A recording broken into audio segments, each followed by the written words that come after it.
दुनिया में कन्फ्यूजन के चलते क्या कुछ नहीं हो जाता है। कई बार कन्फ्यूजन में कोई काम अधूरा रह जाता है तो कभी करना कुछ होता है लेकिन हो कुछ और जाता है। लेकिन यदि कोई व्यक्ति ये कहता है कि कन्फ्यूजन में ही उसने 3 कत्ल कर डाले तो इस पे आप क्या कहेंगे। जुर्म की ये रोंगटे खड़ा कर देने वाली कहानी कुछ ऐसे ही है जहाँ कत्ल किसी और का करना था लेकिन कन्फ्यूजन में कातिलों ने एक एक करके 3 ऐसे लोगों की जान ले ली जिनका ना तो इनसे कोई लेना देना था और ना ही कोई दुश्मनी थी। ये 3 लोग इसलिए मारे गए क्योंकि एक दिन पहले उनकी ट्रेन छूट गई थी। कर्नाटक के गडक शहर की ये वारदात है। हैरान कर देने वाली ये कहानी है। 18 से 19 अप्रैल की रात करीब 2:15 बजे दसागर गली में रहने वाले लोगों को अचानक एक घर से चीखने चिल्लाने की आवाज़ सुनाई देती है। यह घर किसी और का नहीं बल्कि गडक बेटागिरी नगर पालिका के वाइस प्रेसिडेंट प्रकाश बकाले का है। चीखने वालों में खुद प्रकाश और उनकी पत्नी सुनंदा थी। दोनों की चीख इतनी भयानक है कि लोगों को समझ में आ जाता है कि प्रकाश बकाले के घर में कुछ न कुछ अनहोनी ज़रूर हो रही है। आनन फानन में घर के बाहर मोहल्ले वालों की भीड़ जमा होने लगती है। देखते ही देखते पुलिस की क्विक रिस्पॉन्स टीम मौके पर आ पहुंचती है। लेकिन जैसे ही पुलिस प्रकाश बकाले के घर के सामने दाखिल होती है, इसके कदम ठिठक जाते हैं। पुलिस अवाक रह जाती है, लोग दंग रह जाते हैं। चंद मिनटों के अंदर इस घर में 4 लोगों का कत्ल हो चुका था। प्रकाश बकाले और उनकी पत्नी, 27 साल के बेटे कार्तिक और 3 रिश्तेदार उनके घर में थे। एक 16 साल की बेटी भी जो उनकी रिश्तेदार की बेटी थी वो थी। लेकिन इतना भयानक वारदात के बावजूद प्रकाश और सुनंदा बकाले की जान बच गई थी। असल में कातिलों ने जब इस घर पर धावा बोला तो प्रकाश बकाले और उनकी पत्नी ग्राउंड फ्लोर पर सो रहे थे, जबकि जो रिश्तेदार उनके घर पर आए हुए थे वो फर्स्ट फ्लोर पर सो रहे थे।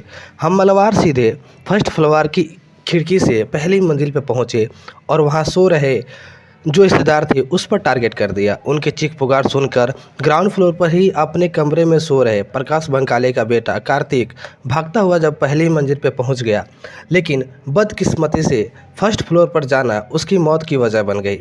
कातिलों ने उसे अपनी ओर आता देख उसे भी अपने निशाने पर ले लिया।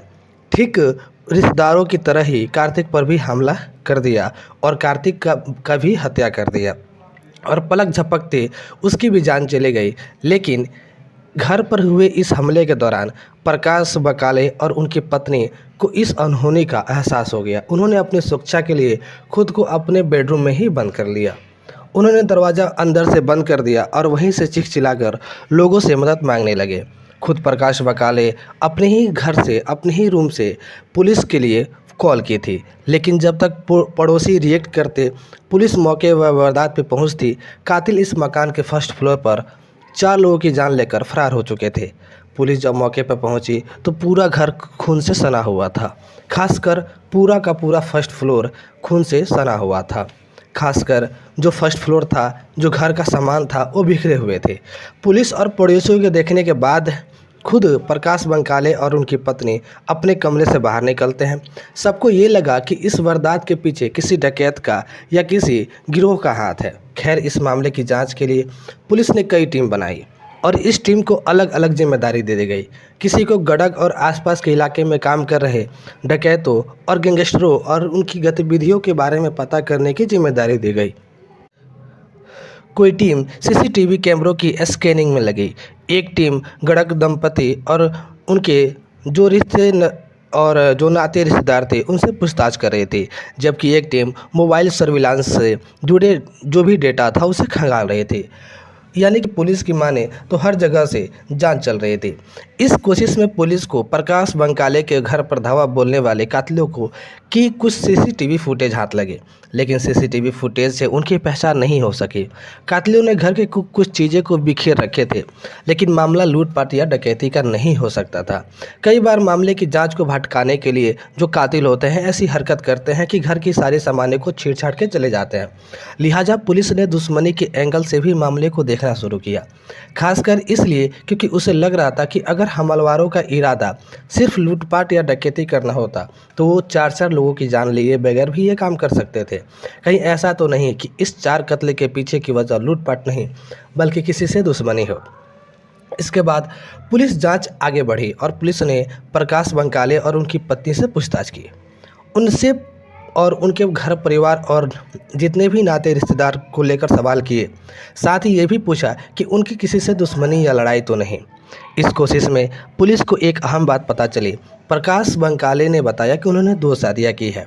सुनंदा उनकी दूसरी बीवी है, जबकि जो कातिलों के हाथ मारा गया कार्तिक उनकी इसी पत्नी सुनंदा के पत्नी का बेटा है। जबकि प्रकाश बंकाले की पहली पत्नी से भी एक बेटा है जिसका नाम है विनायक, जो अलग रहता है क्योंकि उसकी प्रकाश बंकाले और सुनंदा के घर के बाकी लोगों से नहीं बनती है। प्रकाश बंकाले ने पूछताछ में पुलिस को बताया कि उनके जो बड़े बेटे हैं विनायक के साथ कुछ रोज़ पहले प्रॉपर्टी को लेकर लड़ाई भी हुई थी।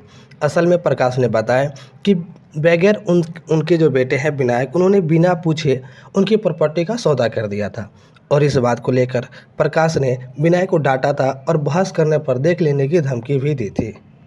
इसी बीच छानबीन में पुलिस को पता चला कि 17 अप्रैल को ही प्रकाश और सुनंदा के बेटे कार्तिक की सगाई हुई थी और घर में कई मेहमान आए हुए थे, लेकिन तभी विनायक यहाँ नहीं आया था। हमले में मारे गए जो रिश्तेदार थे और उनकी बेटी थी वो मेहमान थे, उन्हें अगले रोज़ अपने घर चले जाना था।